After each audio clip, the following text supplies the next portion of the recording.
Hey everyone, and welcome back to another World of Warcraft Legion Alpha video. Today I'm going to be showing you the new Garrison mission, Class Order Hall campaign, it's rebranded, system in Legion, and we'll be looking over what it's like. I'll do that in two parts. First of all, we will just take a look through the system and I'll explain what's going on here on my Shaman. Then I will show you the progression, which I also recorded, and then I'll wrap it up by giving my final thoughts.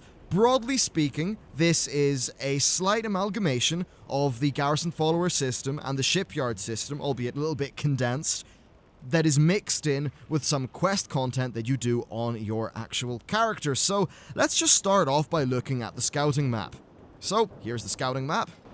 There you go, missions, and this is just a mission board. You know, this mission will give my my followers, or actually no, sorry, gives me experience. There's some that have got a small money reward. I'd imagine this stuff is very much all placeholder at the minute. Now, one of these has a quest icon on it. It's called Thunderand's Enemies Mistus. Now, the way that the progression of this works is that sometimes you will get a quest on your character. In this case, it's called it's called Enemies of Air. Now, to progress through the Order Hall campaign, I will need to complete 4 of this sort of mission category. That will unlock more quest content for my character. Right now I'm just giving you a broad overlook of things, and you'll see more of that quest content in a later part of this video. So here's Thunderand's Enemies Mistus. I could drag over some of my followers and you can see I can complete the mission. I could, however, drag my troop over. Now you're probably thinking, a troop? What is a troop? Well, time to explain. So we've got 2 kinds of followers. We have our champions. You can have a maximum of 6 of those active, and then you've got troops. Troops are expendable. You can see they've got a number of hearts. From what I gather, they lose a heart whenever you do a mission. However, some missions have threats which can, if not countered, will actually just flat out kill your troops, and you will have to remake them. In this case, this troop has just an effect that increases mission success chance by 20%. And overall, the way the system works is that you don't have that many champions. You can have a maximum of 6, but there are loads of missions, meaning you'll be sending out loads of expendable troops alongside your champions in order to get a wider coverage. So when a troop dies, they quite simply are dead. They are removed from this class hall thing. Now, you can actually get more of them by going to this summoner guy. He can spawn in these lesser elementals. They cost 20 order resources and take half an hour. This is using the work order system. And right now, I can have a maximum of 4 lesser elementals and 2 earth callers who are just more powerful. Now, in addition to that, you can have a follower be out in the world with you. So this is your combat ally. You can click here to assign one, and they have different effects. So if we looked at the Duke here, Hydraxis arrives and douses you with water. This cleanses you of all negative effects and instantly heals you to full health on a 2-minute cooldown. That's just the sort of thing you can use in the world to help you out. A bit similar to, I think, the Garrison zone-wide abilities, and then also the Garrison bodyguards. It's kind of an amalgamation of those 2 things. Now, in addition to that, we have class hall upgrades. This is a very condensed version of, say, being able to get more buildings in your garrison. So let's just go through them. We've got Bloodlust, increased success chance by 20% of your first mission of the day. And then there's also the Spirit's Call. Doubles the chance for your quest rewards to get a epic or rare bonus upgrade. Not yet implemented. And you can see it costs 100 resources and has a 2-hour research time. Now we do have some more of them. Training Grounds increase the maximum number of Earth Callers, or Geomancers, you can recruit from 2 to 4. Again, this is going into the troop system. Wind Caller's Might, reduce all mission times by 30%, 8-hour cooldown, 500 Order Hall resources. We've got Elemental Knowledge. Newly recruited lesser elementals will become greater elementals.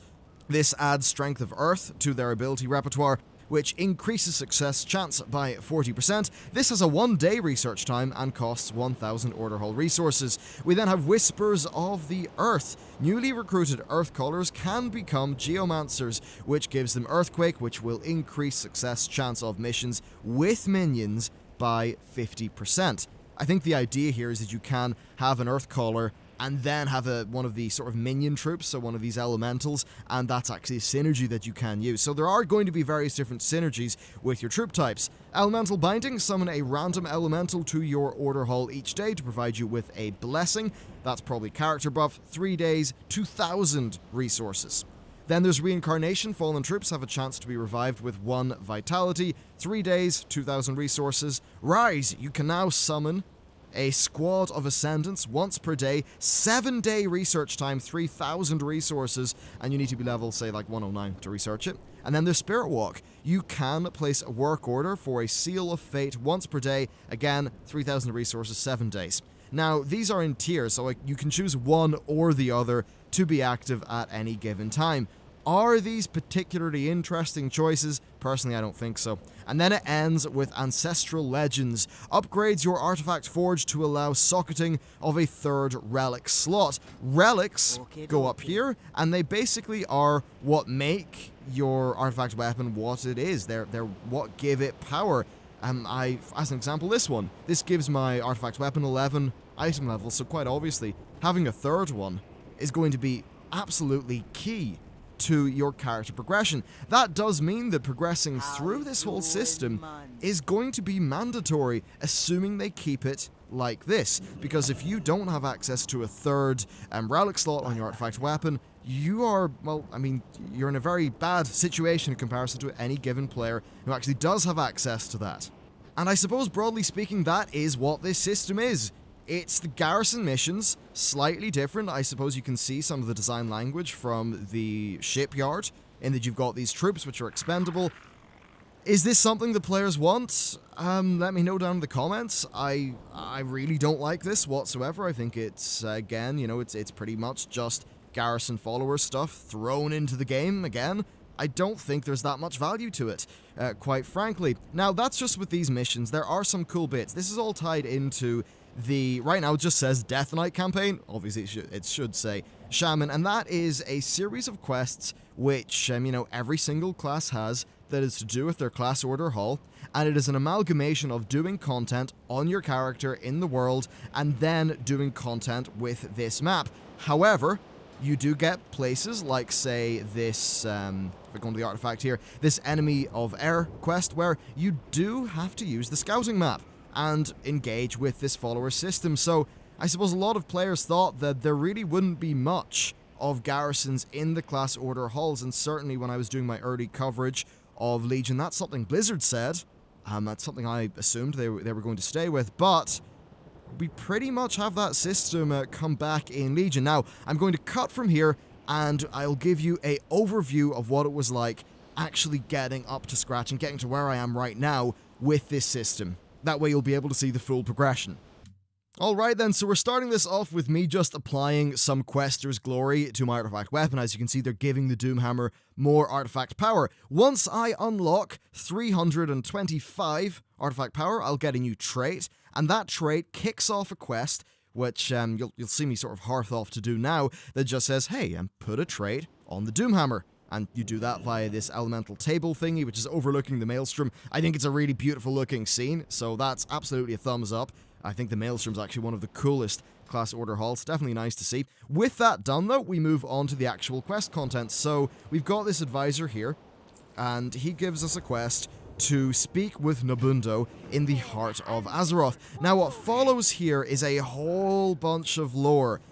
I'm going to just spoil it here because I don't want to just play the whole long. But essentially, what you do is you summon Neptulon, and you convince Neptulon, with some interesting logic and stuff like that on all sides, to join the shamans in the fight for whatever. And then Neptulon says, fine, I'll lend you sort of troops to my cause. You get a little bit of roleplay there, a bit more character stuff, and they sort of flesh out the lore of what's going on. That's really cool, and I like how they're doing that. The mechanical thing that it translates to is actually coming up next, though.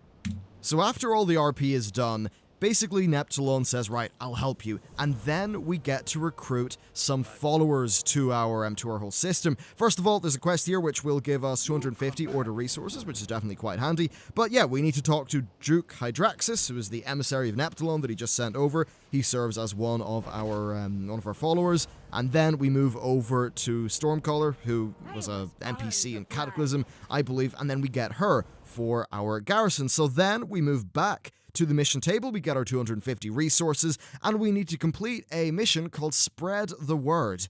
Now, completing that mission takes, I think, a few hours based on what I remember. We'll just run over to it now.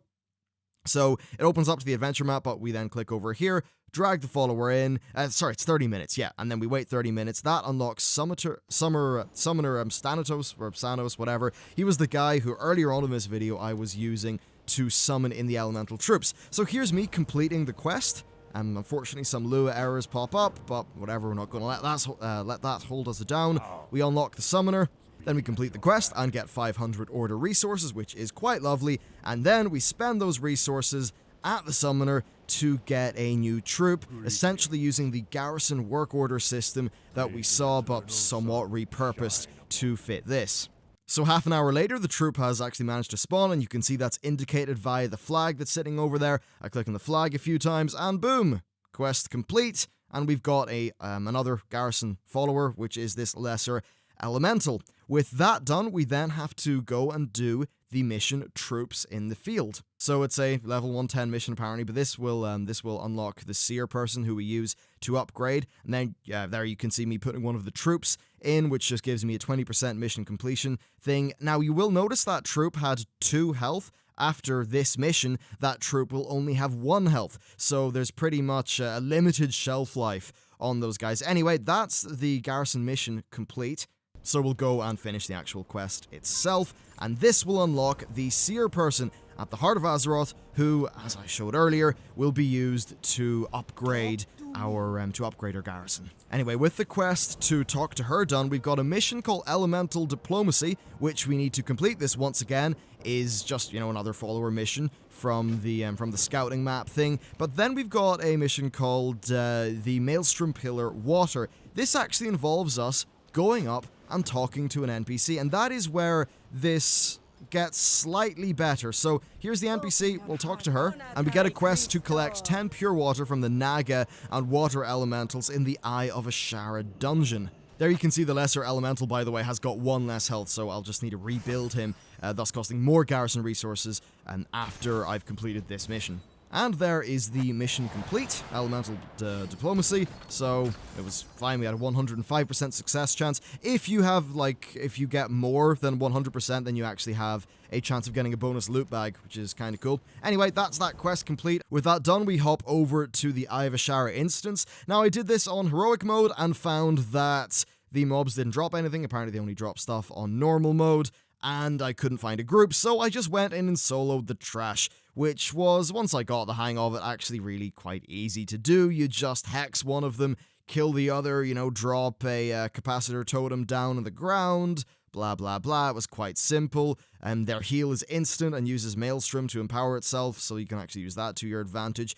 Pretty damn easy, so I just sold some of the trash here until I got the 10 pure water. And with that done, we can go back to the Elemental Pillar, talk to this NPC. So after we've handed in the Elemental Water thing, we get a quest to actually go with our character to this High Lord guy in Silithus, and this is a quest surrounding Thunderan, who of course was, killed all the way back in Vanilla to get, Thunder Fury, blessed blade of the Windseeker, and essentially what we want to do is resurrect him so we can get the aid of the Air Elementals, because of course Alakir has been killed. So I get a quest to hunt down the lost blade of the Windseeker, and they're actually dealing with the lore pretty decently here. So basically this NPC says, hey, some guy killed the prince and took the blade, and we then go to Asuna, and we find that player has been killed by a doge, lovely stuff, and is just lying down there with Thunder Fury itself. This is the canon Thunder Fury, just sitting there on the ground. So we just need to kill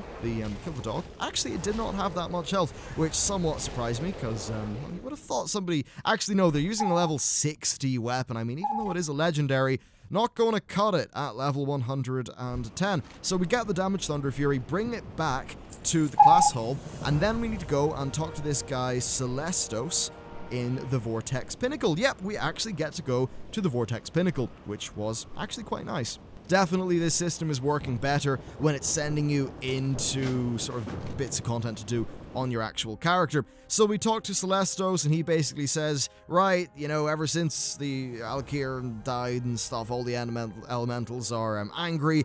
You know, I think we should be helping you, but we're going to need to put them in check. So we need to go and get an item called the Heart of Skywall from a elemental guy, which means we need to fight through loads of elementals. And then, of course, we just need to kill this big guy, and he drops the item that we want. We then combine that item with the damaged Thunder Fury, and that gives us a kind of repaired Thunder Fury, which we then will be giving to Thunderan, who gets resurrected after players killed him in Silithis like 10 years ago. And, you know, it's a pretty cool little, lore moment going on. You can see the prince himself, who says, basically, yeah, you know, I'll help you, this makes sense. It's nice to see bits of lore here, and, you know, as I said, it's when this system is working out quite well. Anyway, the effect of all of this is we get a new NPC to talk with in our Class Order Hall. So I've accepted that quest, and we'll be heading back to the Class Order Hall to, well, just essentially see what that has unlocked for us.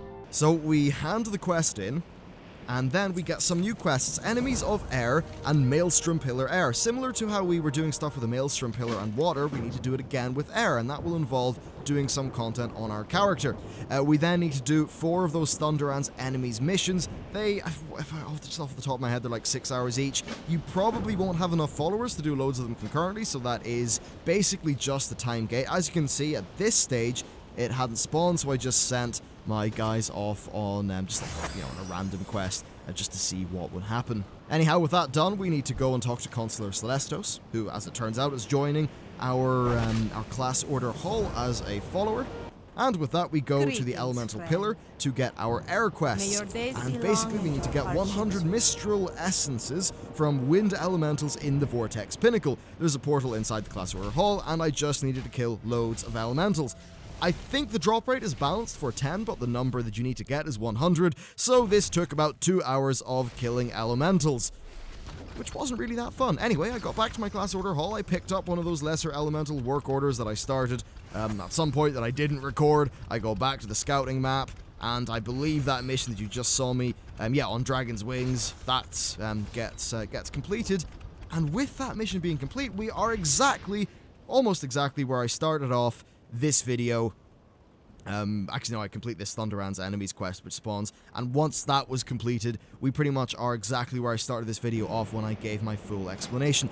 We hand in the Mistral Essence, and then I get a quest to get the Scepter of Storms from Lady Hatecoil in the Eye of Ashara dungeon, and that's essentially a broad look at the content and the systems here. It is a mixture of quests on your character and then a whole bunch of just garrison missions, essentially, that you have to do. So I originally thought, yeah, well, you know, that's a bit of an upgrade, but then what I realized is they've essentially just implemented a Skinner box, and they're doling out the good content piecemeal to us from that.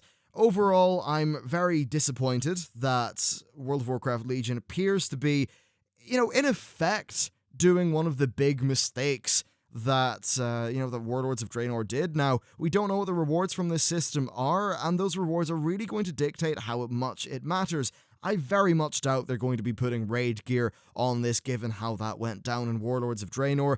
I suppose I'm just a little bit thrown off, because they said we wouldn't be seeing Garrison stuff that much in the Class Order halls, yet I look at the alpha and I see, well, I see the Garrison missions all over again. Now, there have been hints of this for ages on the alpha, but this system that I showed you today was added in a build like a week and a bit ago. I've been sort of going through it slowly, and Blizzard did post requesting feedback on the forums, and my feedback is quite simply this: it's trash. No, thank you.